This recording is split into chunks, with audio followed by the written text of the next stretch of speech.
Have you ever noticed that people who speak less, socialize less, and keep fewer friends often make you feel both intrigued and slightly cautious at the same time? You cannot tell whether they are happy or sad, nor can you guess if they are silently judging you. Their presence alone makes you act more carefully, not because they intimidate you, but because they are different from everyone else. Carl Jung, one of the greatest thinkers on the human psyche, called this a stage where the mind pulls back to reorganize itself. This is not a sign of weakness. It is the signal of a quiet shift, an internal transformation that most people on the outside never notice in time. Here is the truth many overlook. People who withdraw, especially those with strong empathy, are not the victims you think they are. They do not retreat because they have collapsed. They retreat because they are exhausted from carrying the emotions of everyone around them. Now, they are harder to read, harder to influence, and far more selective about who gets access to their inner world. Their kindness was once something others leaned on without thinking, but now they no longer leave the door wide open. And it is this change that makes others feel uneasy without knowing why. In this video, I will share with you 10 clear signs showing why this is not a weakness at all, but a quiet form of strength that most people misunderstand. And pay close attention to sign number 10, because their silence has become the final boundary, revealing a truth very few people dare to confront. Sign 1. Living closed off, yet not falling apart. There are phases in life when a person begins to pull away from everyday conversations. They appear less frequently in familiar gatherings and no longer try to prove that they are fine. This does not look like despair. It feels more like a pause. They do not need everyone to understand. They only need their own sense of peace. Science refers to this as sensory overload. You are forced to take in too much information and too many emotions from others. Introverts, or highly sensitive people, call it overgiving, because they spend too much energy listening and carrying the emotional weight of others. When someone has to hold too many feelings at once, the mind instinctively steps back. Just like when you hear too much noise, your first instinct is to shut the door to reduce the overwhelm. Withdrawing does not signal weakness. It is the mind protecting itself from overload. The loneliness you see is simply the self-isolation mechanism at work. They start declining the hangouts they used to join. Messages get answered more slowly. Personal stories that were once shared easily are now kept inside. At night, they go home and stay quietly in their own space. No scrolling online, no texting, no seeking anyone. They just need silence to reorganize what has been happening within them. There is a common misconception that people who isolate themselves are antisocial, awkward, or unable to connect. Outsiders often misread the situation. They assume withdrawal means depression or a loss of motivation. They worry because the person has become so silent, believing silence equals sadness.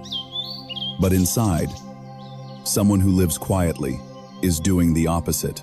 They are slowly reclaiming the breath that the noisy world has taken from them. Their silence is not darkness, it is a space to recover. Many people look at them and assume they are falling apart. But in truth, this is when they are the most awake.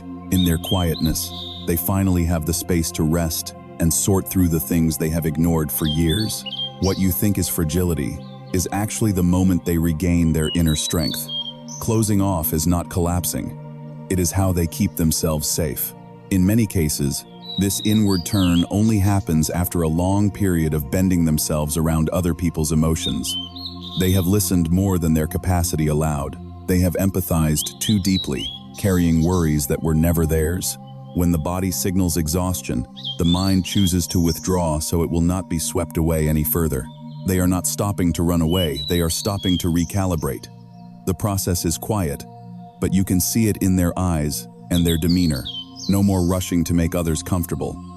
No more forcing themselves to maintain pleasant atmospheres. They keep their energy for themselves and no longer allow the outside world to dictate their feelings. This is the moment they learn to prioritize their own well-being. Carl Jung once said, "In each of us, there is another whom we do not know." Turning inward is the first step of awakening, not weakening. When a person begins to observe their emotions rather than react out of habit, they enter a new stage of maturity. Withdrawal is not loss, it is return. not shutting off but adjusting the light so it doesn't burn too bright. If you have ever been beside someone like this, you will notice they are not avoiding life. They still work, still take care of themselves, still fulfill their responsibilities, but they are quieter, as if listening to a sound inside that others cannot hear, a sound that requires stillness to be understood. Someone living inward like this does not need advice. They do not need anyone to pull them back into social life. What they need most is time. Time for the parts inside them that have shifted to settle into place. When that inner space becomes wide enough, they will reopen the door on their own. Not sooner, not later. And if you are the one in this state, here is a truth you need to hear clearly. You are not wrong for wanting to be alone. This inward turn is your body and mind reminding you that you have walked too far without resting. It does not diminish your worth. It protects you from burning out again. And if you are observing someone who is withdrawing, remember, their silence is not emptiness. It is a room being rebuilt from the inside. A room you do not need to enter, only respect. Have you ever been alone and still felt completely okay? If the answer is yes, stay with me. We are about to explore where this state truly begins. Within you. Sign 2. Always being there. When others need you. Before they withdrew into themselves, they used to be the kind of person everyone turned to when things got hard. Friends wanted to confide in someone. They were there. Co-workers had problems, but they stayed to listen. Family needed someone to hear them out. They were the first choice. Their presence was like an empty chair that was always ready the moment someone needed support. They stepped into the role of the steady one, without hesitation. From a young age, many people grow used to being praised only when they know how to give in. They are seen as good only when they listen well and endure quietly. Over time, they begin to believe that their value lies in becoming a place where others can unload their emotions. They stay after arguments to mend other people's feelings. They carry burdens that are not theirs because they believe that if they do not, they will no longer be cared about. They may arrive at work already weighed down, but the moment a coworker sighs, "I'm so stressed," they immediately become the encourager. Or just as they are about to rest, a close friend video calls, crying again over old pain. They put their work aside and listen until the other person feels better. Someone they know sends a long message about family problems right before they turn off the phone to sleep. And, as always, they open the message. All of this forms a familiar cycle that makes them forget that this is not kindness anymore, but a form of excessive self-sacrifice. Because of that patience, the role of the good listener becomes the default. No one asks if they are tired, because they always respond calmly. No one guesses that they are exhausted, because they are good at hiding it. No one thinks to ask, "Are you okay?" because they never cause trouble for anyone. When they are always the ones people lean on, everyone grows used to taking that for granted, and then they gradually become used to putting themselves last. If there are two choices, staying so others feel less overwhelmed, or leaving so they can rest, they usually choose to stay, not because they do not know fatigue, but because they fear that if they step back, the other person will feel sad or disappointed. Carrying other people's emotions becomes such a habit that they start to believe it is simply their natural responsibility. Carl Jung called this the persona, the social face we wear to be accepted, a version that is stable, mature, and good at listening, is created to please others. But behind the way they always appear strong is someone who has been tired for far too long. They rarely have the chance to lean on anyone because they are always the ones carrying other people's emotions. They are used to giving gentleness to everyone else, while keeping the heaviest part for themselves. Gradually, they also begin to see a painful imbalance.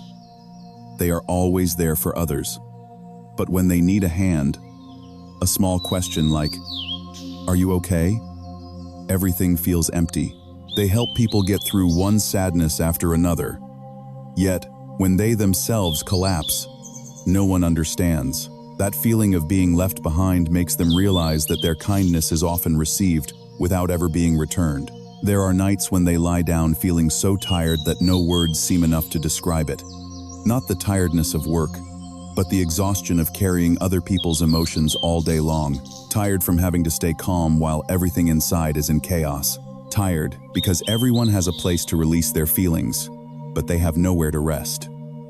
That is not a weakness, but the biological limit of someone who has been slowly worn down.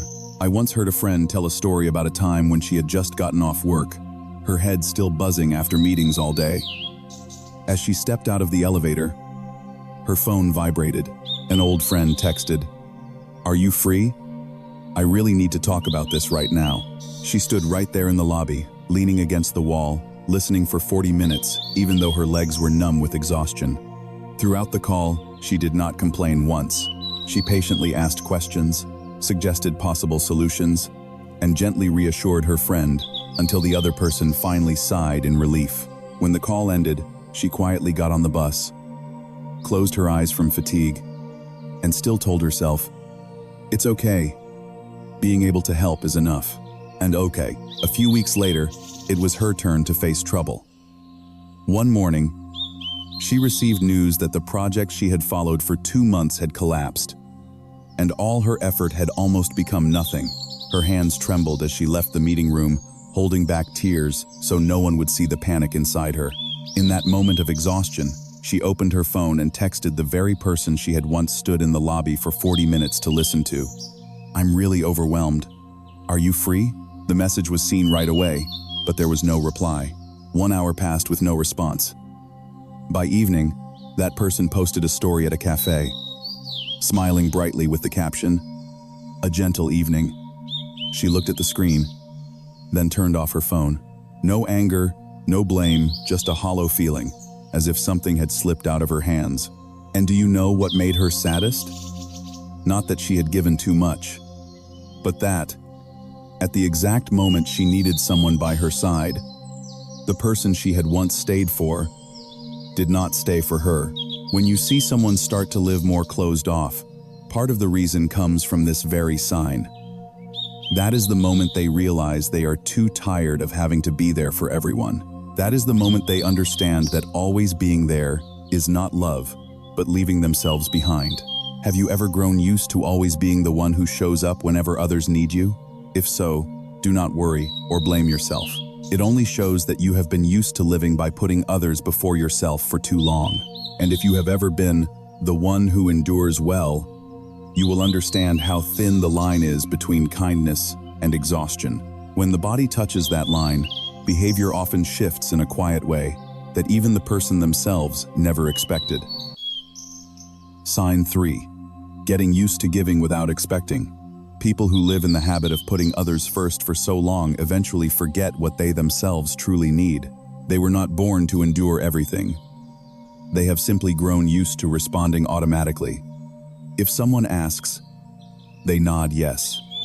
If someone is sad, they try to comfort.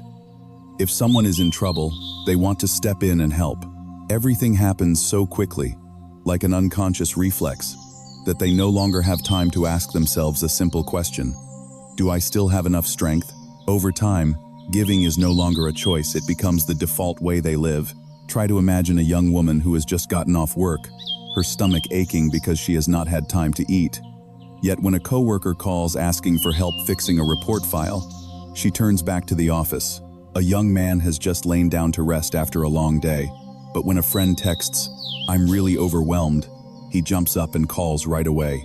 A mother is suffering from a headache after staying up late, but when someone in the family needs something, she still forces herself to get up and finish the task. The problem is that every time they help someone else, they push their own needs to the very bottom. They leave a half-eaten meal to listen to a close friend's story.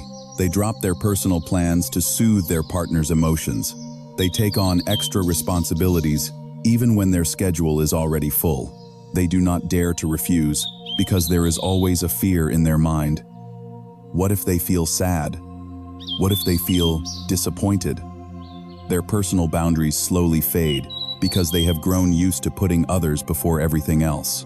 People like this do not realize that they are ignoring the voice of their own bodies. They no longer feel when they are tired. They do not know when they need rest. They disconnect from their real needs because they are too used to catering to the needs of others. At some point, they no longer even know what they like, what they want, or what they lack. Giving has sunk so deeply into them that they use it to define their own worth. This sign also shows very clearly in familiar phrases. I'm fine. It's okay. I can do it. They say these words even when their bodies feel so exhausted that they do not want to move. The moment someone needs a little something, they give away the last part of themselves. They forget that kindness also needs boundaries so that it does not turn into blind self-sacrifice. Have you ever seen yourself in situations like these? The exhaustion does not disappear. It lies down and accumulates. At first, it is just a slight heaviness in the head. Then it turns into trouble sleeping. Then into a feeling of being drained even without doing anything too demanding. Even small joys no longer excite them. They become numb to their own lives, while on the outside, there is still the familiar smile that keeps anyone from seeing the real fatigue inside them. The hardest thing for people like this is that they do not know how to let others care for them in return. When someone asks, "Do you need any help?" they immediately answer, "I'm fine," out of reflex. They are not used to letting anyone see their tired version, so they hide it, like hiding a wound that has not yet healed. They are afraid that if they say, "I also need help," others will walk away from them. And so they choose silence, even when they are barely holding on. Carl Jung once said, "What is repressed will go into the shadows and wait for the day it is seen." Excessive giving works the same way. Every time they push their own needs aside, those feelings do not disappear. They sink deeper into the mind and wait for the day they overflow. That is why they begin to withdraw, not because they have become cold, but because it is the only way to protect what remains of them. When they start speaking less, participating less, initiating less, it is not because they do not care, but because they have given more than they can bear. They need silence to hear their own voice again, after many years of only listening to others. They need distance to rediscover the boundaries they never dared to set before. If you have ever gone through this, you will understand the feeling. The feeling of wanting to help everyone, while at the same time feeling yourself growing tired. The feeling of wanting to say, "I am tired," but the words get stuck in your throat. The feeling of hiding your exhaustion behind a smile, because you are used to living as if you are someone who never faces difficulties. Are you giving more than you can handle?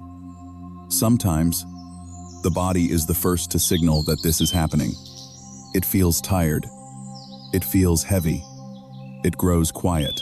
And in that moment of silence, a part inside you is softly saying that you need to return to yourself. Withdrawal begins here, not to avoid anyone, but to preserve the parts of you that are slowly weakening. Sign 4. Disappearing without warning. There is a very strong trait in people with this type of personality. When they realize they have gone beyond their limits, they do not make noise. They do not say, "I need a break," and they do not blame anyone for making them tired.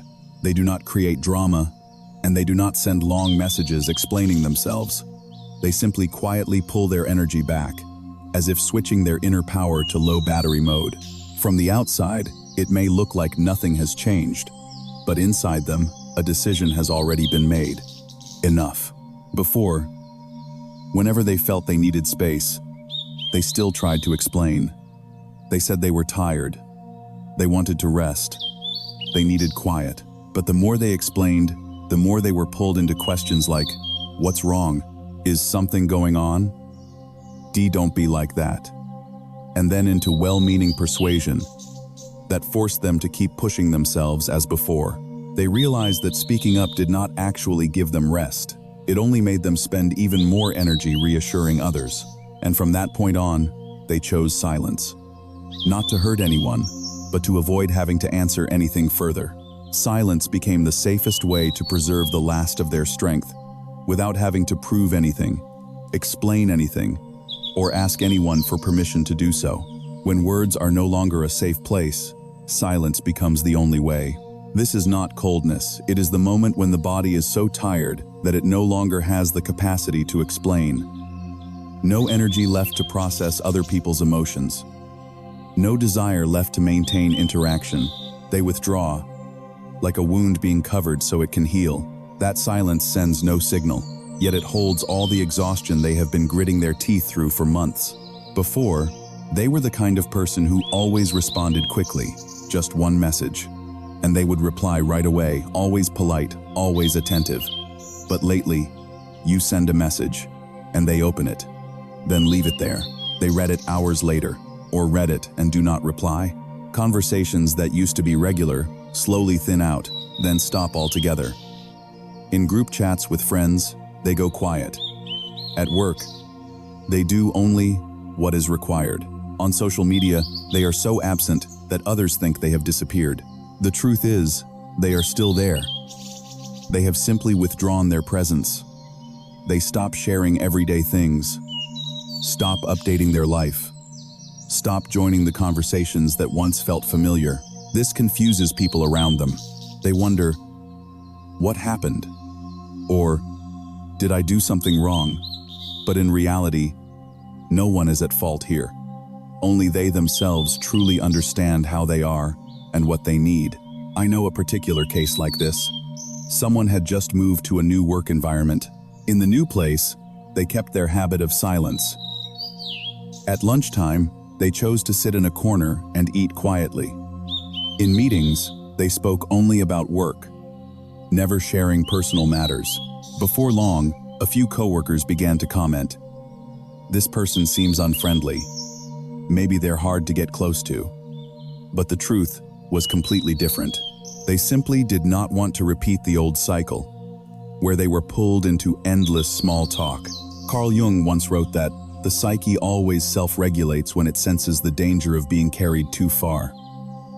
A person disappears not because they want to hurt anyone, but because something deeper inside them is protecting itself from falling apart.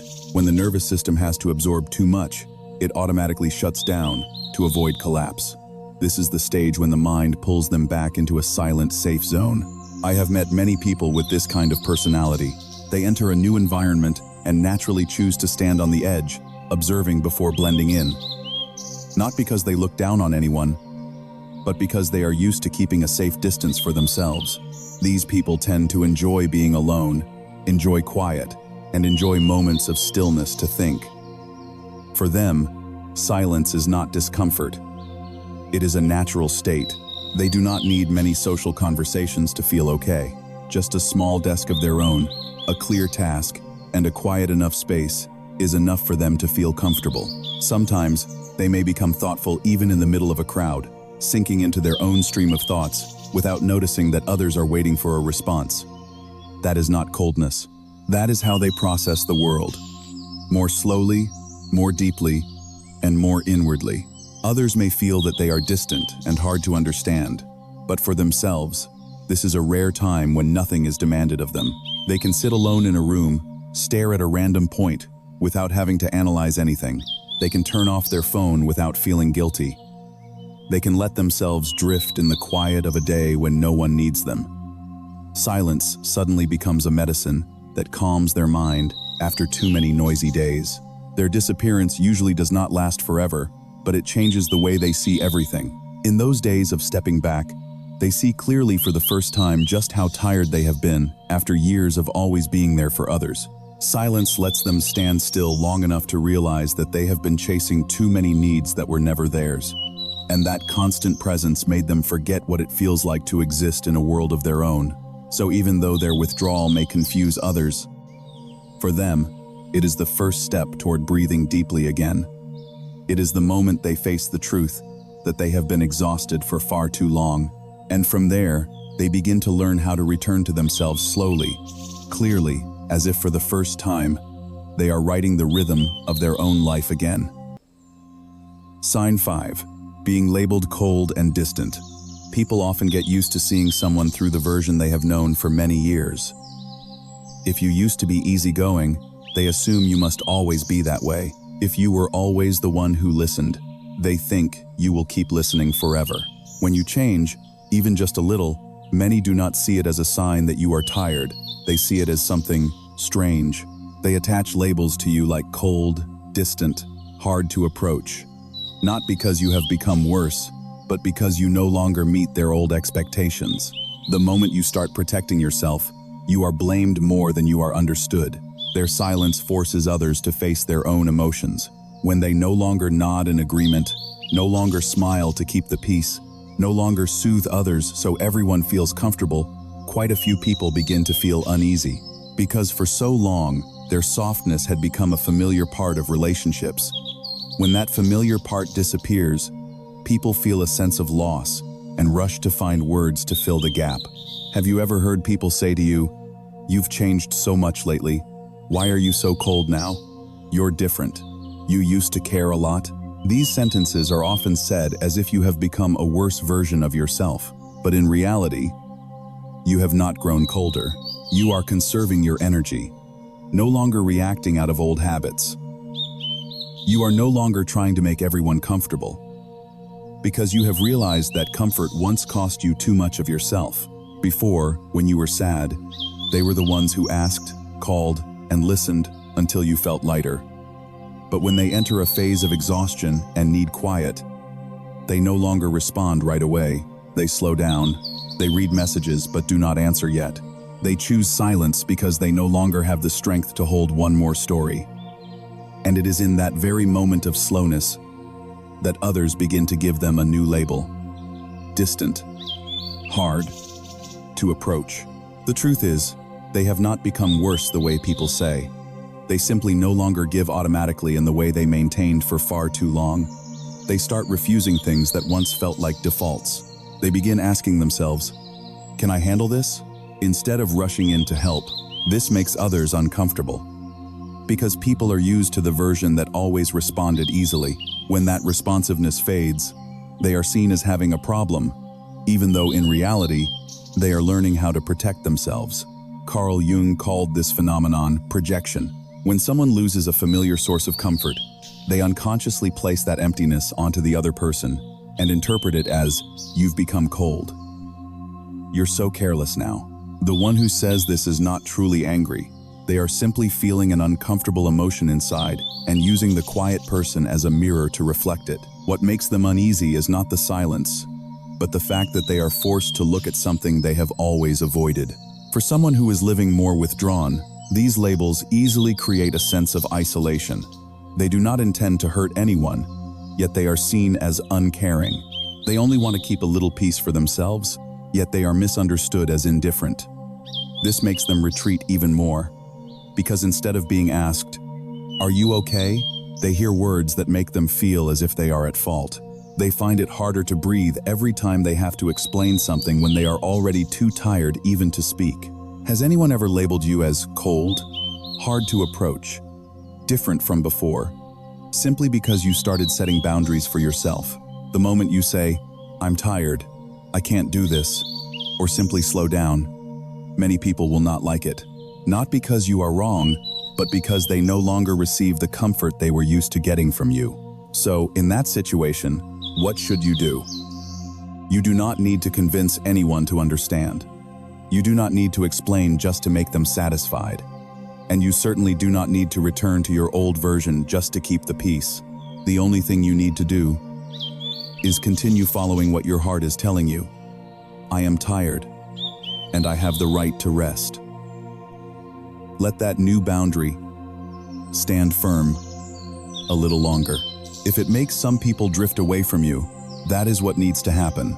If it makes you feel lighter, that is what you deserve. When you begin to save your energy for yourself, the rhythm of your life naturally slows down. You reply when you are ready, not when others expect you to. You no longer react instantly to every message or call. You start choosing timing that fits you, not timing that fits the whole world. That is the moment you will feel something inside you begin to shift its rhythm. Sign 6. No longer responding right away. It is easy to understand that when someone has gone through too much emotional exhaustion, their pace of reaction naturally slows down. Before, they were used to replying immediately because they were afraid of disappointing others. Afraid people would think they had changed. and afraid of making anyone wait. But when the body sends warning signals and the mind feels full, that quickness can no longer be sustained.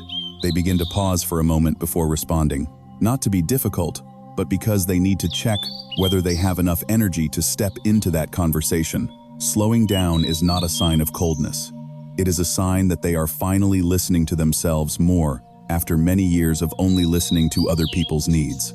In the past, when the phone rang, they picked it up. When a message came in, they replied right away,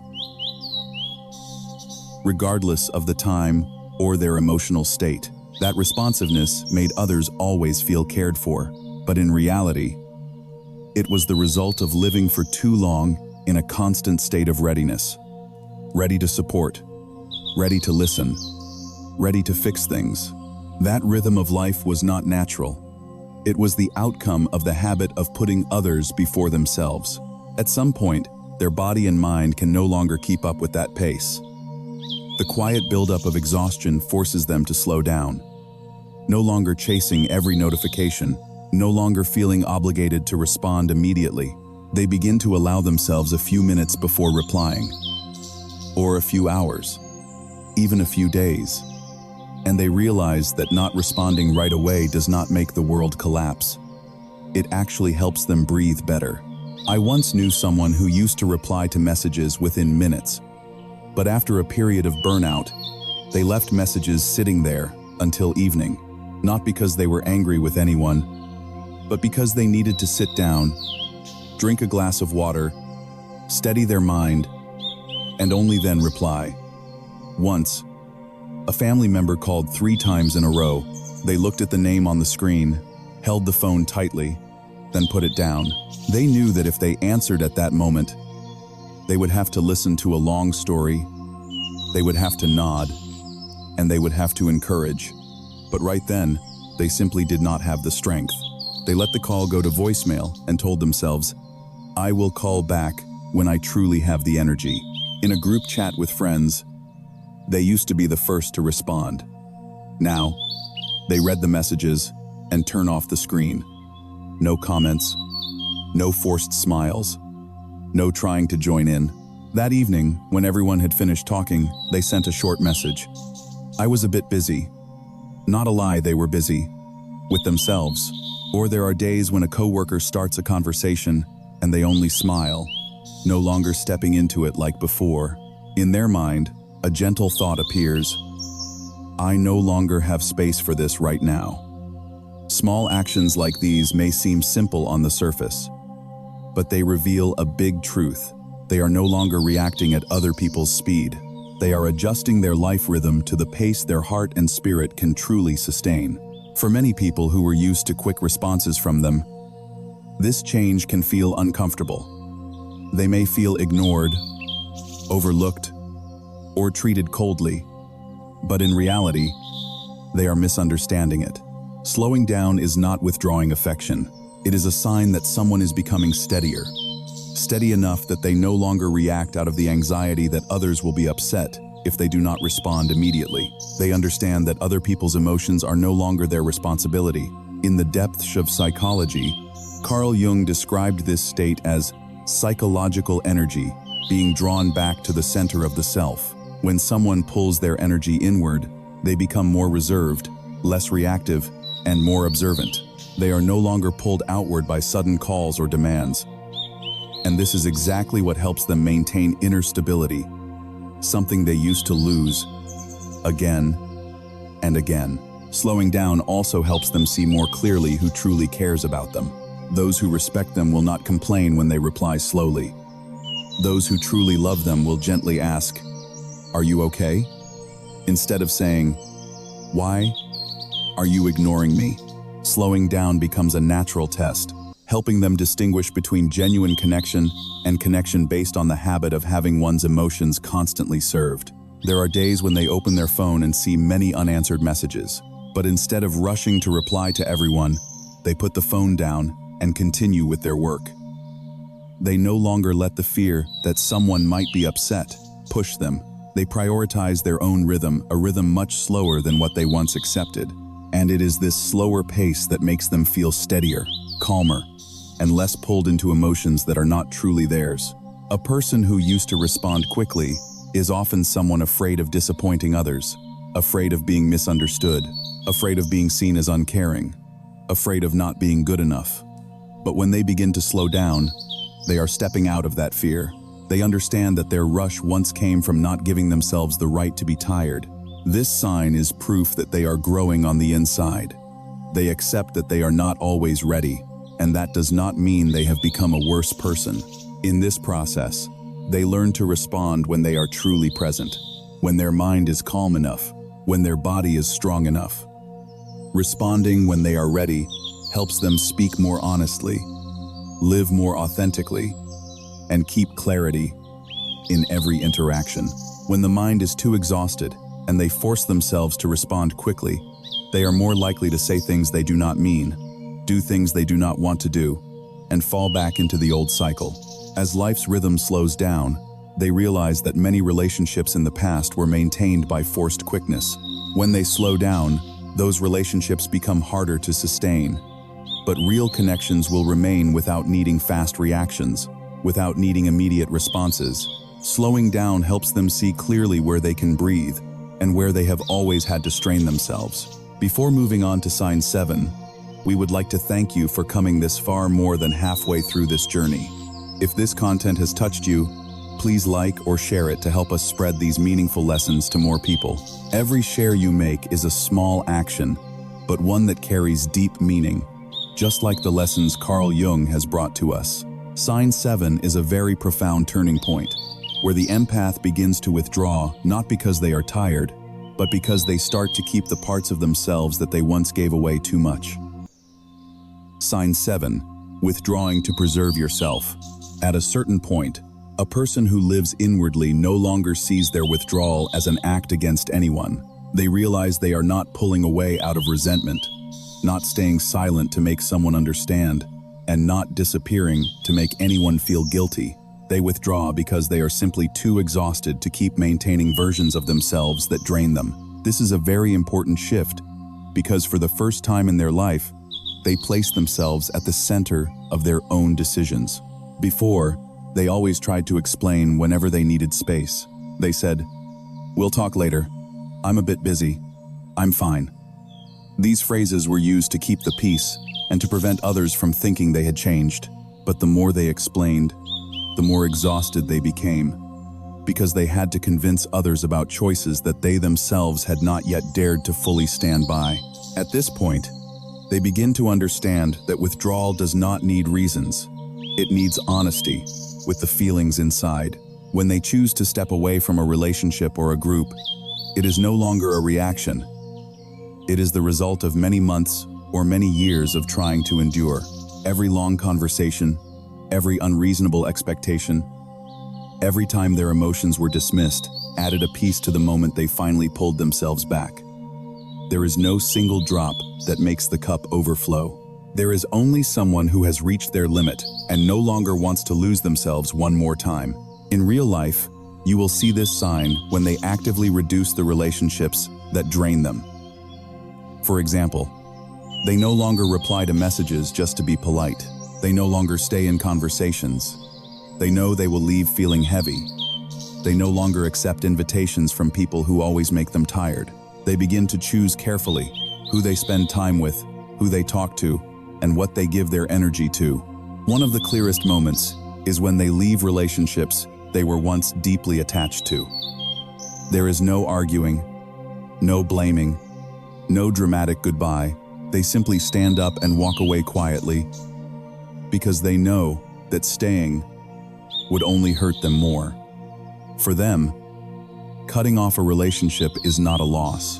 It is how they preserve the part of themselves that is still whole. This withdrawal brings a very particular feeling. Fewer people around, but greater clarity. Fewer voices outside, but more space inside. They realize they can breathe better when they are not trapped in overly noisy conversations. They feel lighter when they no longer have to constantly try to please others. Loneliness at this stage no longer carries the color of despair. It carries the color of awareness. Carl Jung called this the process of individuation, meaning becoming oneself. Jung wrote that people truly mature only when they are brave enough to step away from social roles and return to their most original selves. To do that, they must leave the spaces that swallow their inner voice. And for an empath, withdrawal is the very first door of that journey. When they pull themselves back, they begin to see clearly the things they were never calm enough to notice before. They see that relationships that once made them happy now make them anxious. They see that conversations they once called close were actually centered on them listening and healing others.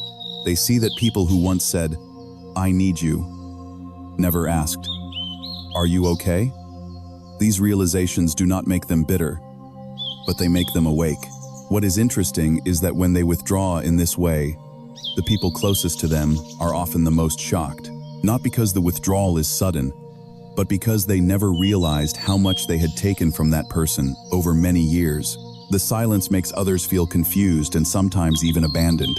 But for them, this is the first time they do not sacrifice themselves to keep others close. This is the first time they have chosen themselves. This process of withdrawal does not happen quickly. It happens little by little. A small refusal, a canceled meeting, a muted group chat, an evening at home instead of a packed schedule. Each small action is a piece of them, laying a new foundation for themselves. They do not do this to become special. They do this to survive. When they enter this stage, they may look more distant. But in truth, inside, they are rebuilding what was once eroded. Self-worth, personal boundaries, and the feeling of freedom in their own life. Every time they choose silence instead of explaining, that is a step forward. Every time they choose to leave instead of enduring, that is a small but important recovery. If you have ever reached this point, please share your story in our comment section. The journey back to oneself is never the same for any two people, but every story has one thing in common. They all begin at the moment you realize that to keep yourself, you must leave a few places that no longer fit you. We truly look forward to hearing your story. Sign 8. Saying no without explaining. There is a very special moment in the journey of someone who lives inwardly. The moment they say no without feeling guilty. Before, just refusing a small favor already made them feel as if they had done something wrong. They worried others would be hurt, worried about being judged, worried that relationships would crack. So they always tried to say yes. Yes, even when tired. Yes, even when they did not want to. Yes, even when something inside was crying for help. But at some point, they realized something important. Saying no does not make them a bad person. It simply shows that their boundaries have begun to form. This shift does not happen loudly. It arrives very quietly. One day, they feel that they are no longer willing to trade their energy just to keep the peace. They look at the request in front of them, measure the strength they have left, and see that it is not enough. For the first time, they put themselves first. For the first time, they listen to the soft voice inside. I am tired. And in a very quiet way, they choose no. When self-respect begins to appear, every reaction becomes clearer. Self-respect here is not arrogance or stubbornness. It is understood that they do not always have strength, that they do not always have the responsibility to meet other people's wishes, that they do not always have to play the role of the helper. Self-respect arrives when they see their own limits and no longer feel the need to cross them just to be loved. Before, when someone said, "Can you help me for a moment?" they almost automatically nodded. This time, they take a breath, feel the heaviness in their body, and say, I cannot. 4 simple words. No. Added, I'm sorry. Because no added, I'm a little busy. No extra explanation to make others feel better. And they no longer feel the need to compensate with guilt as they once did. The reaction from the outside world is often very clear. Some people are surprised. Some people feel uncomfortable. Some relationships grow distant because they are no longer being met in the old way. But at the same time, they feel lighter, clearer, freer, As the number of people depending on them decreases, the tension decreases as well. They look at their schedule and realize that their days are slowly becoming breathable. No more evenings spent rushing from one commitment to another. No more mornings waking up with the feeling that they must be responsible for the emotions of too many people. The truth is, saying no helps them see who truly respects their boundaries. Those who understand them will accept a no without judgment. Those who truly care will ask, "Are you tired?" instead of saying, "Why are you so different?" And those who were connected to them only because of the familiar pattern of being accommodated will gradually drift away. At first, this may leave them feeling empty, but the deeper they go, the more peaceful they become. Because for the first time, relationships are no longer built on their endurance. Carl Jung once said that a mature ego does not need to be accepted by everyone. It only needs to be consistent with itself. When someone learns that they do not have to explain why they are tired, why they do not want to, why they refuse, that is a sign of inner maturity. They no longer shape themselves around other people's expectations. They no longer fear being misunderstood. They accept the truth that those who are not meant to walk with them will naturally fall behind. When they begin to say no, the world around them becomes quieter. Everything becomes clearer. Healthy relationships remain. Unhealthy ones fall away. And they feel a very real sense of relief. Fewer people, but each person who stays is a connection not built on sacrifice. No more feeling stretched thin every day. No more worry about having to become a pleasing version of themselves to be loved. What matters is that when an empath dares to say no, they do not become selfish as others may think. They become honest. They know clearly what they have strength in and what they do not. That clarity helps them keep the peace they used to lose again and again. Not because they have grown cold, but because they no longer want to hurt themselves just to please others. In this stage, they begin to feel something very important. Not needing to explain is real freedom. When they say no without adding justification, they are choosing to stand with themselves, to stand with their true feelings, to stand with their real capacity. And that steadiness makes them feel light in a way that is hard to describe. When was the last time you said no? And afterward, what did you lose? Or what did you keep? If this question makes you pause for a few seconds, the next sign will help you understand why this change is the opening step toward the most important boundary in the empath's journey. Sign 9. Being alone without feeling guilty. At a certain stage, an empath realizes that being alone no longer carries the negative meaning it once did. It is not failure, not a sign of disconnection, and not proof that they are having problems. Being alone becomes a natural state, gentle and calm. They no longer feel guilty about turning off their phone for an evening. They no longer feel uneasy, choosing to stay home instead of showing up to a gathering. This is a sign that they have matured enough to understand that their presence does not exist to serve other people's expectations. Before, they always felt they had to show up to maintain contact. They feared that if they disappeared for a while, others would think they had changed, become cold, or grown distant. The fear of being misunderstood pushed them to pack their schedule with small meetups, keep in touch through constant messages, and make checking-in calls. But when exhaustion builds for long enough, they realize that staying connected also comes at a cost. And that cost is often paid with their own peace. When they enter this stage, they begin to feel a sense of fullness that comes from within.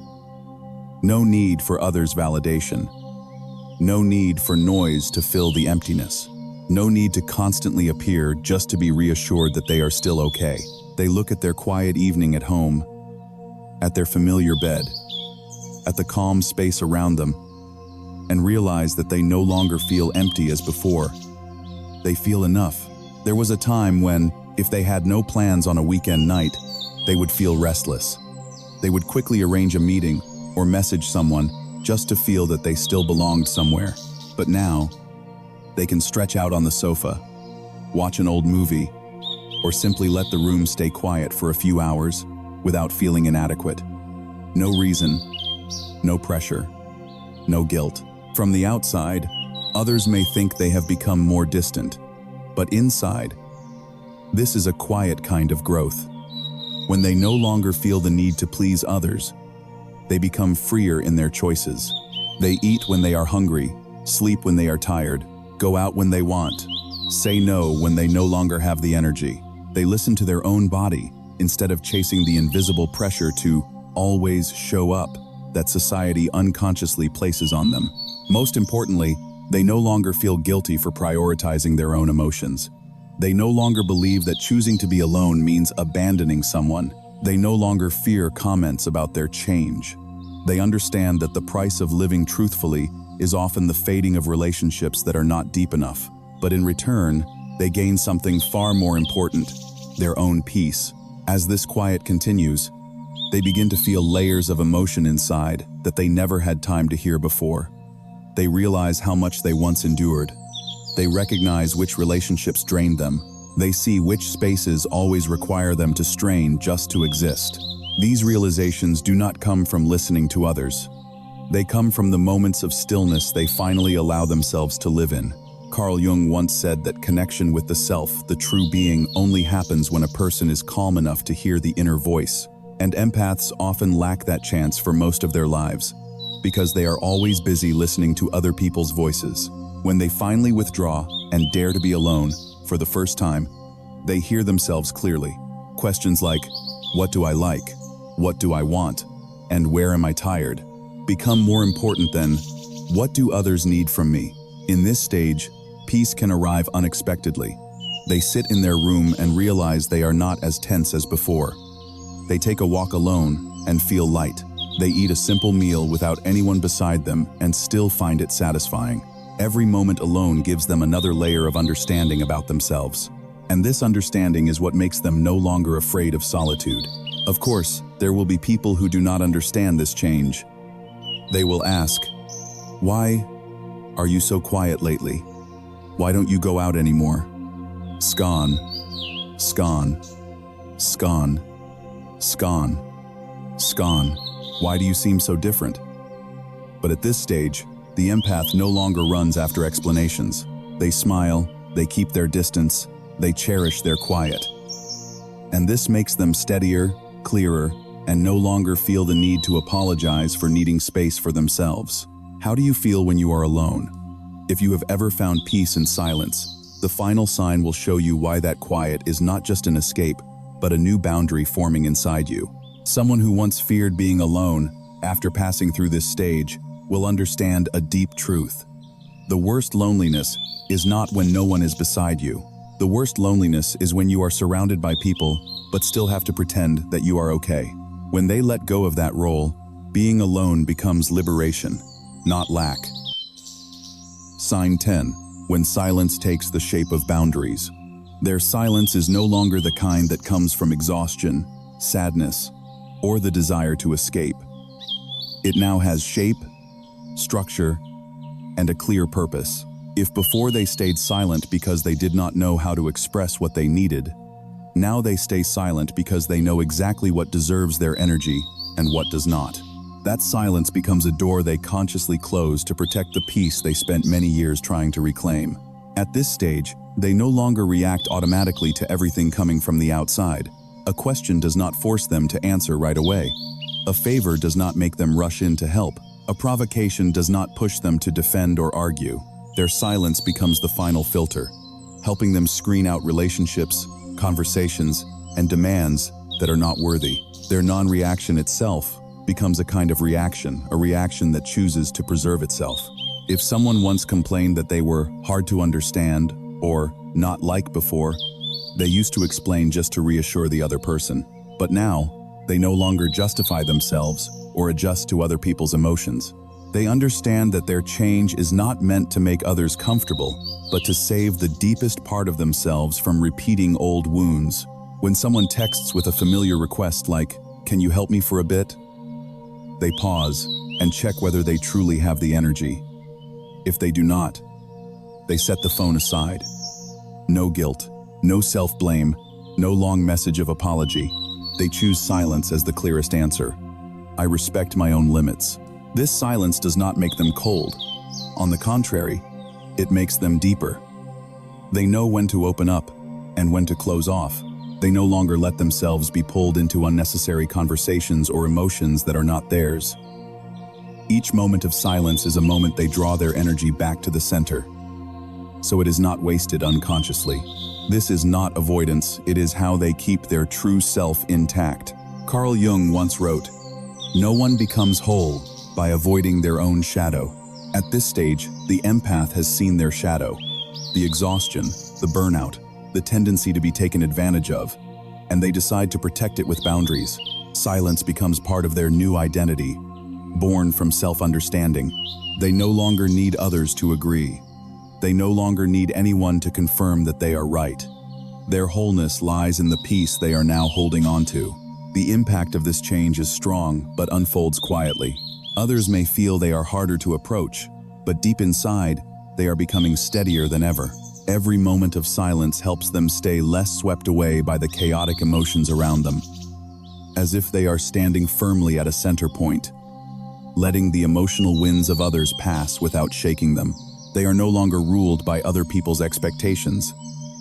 And this is the moment they truly step out of the cycle of having to be pleasing to be loved.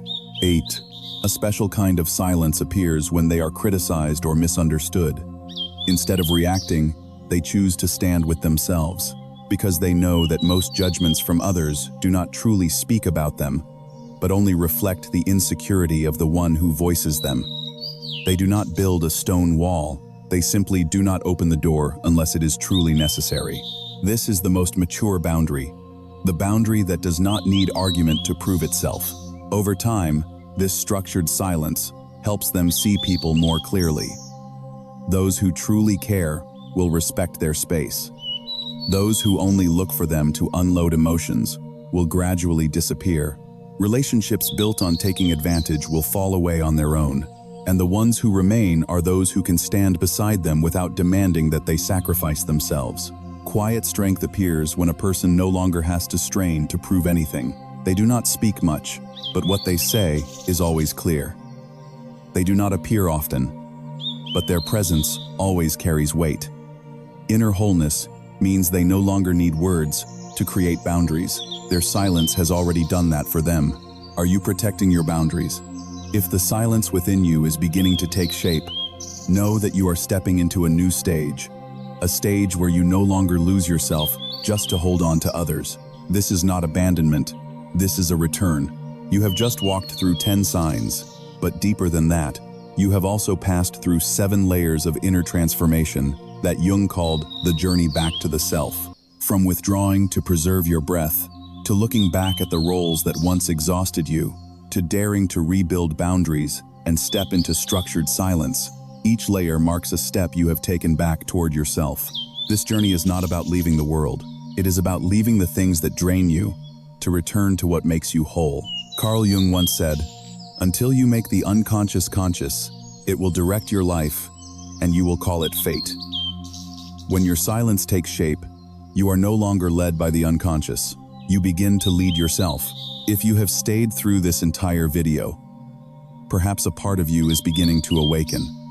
Not a loud awakening, but a very gentle, very deep shift, like an inner door quietly opening. Let that door keep opening. And if this journey has touched you, please subscribe to the channel and turn on notifications so you do not miss what comes next. Each video is another step on the path back to yourself. Thank you for staying until the end. We will meet again on the next stage of the journey.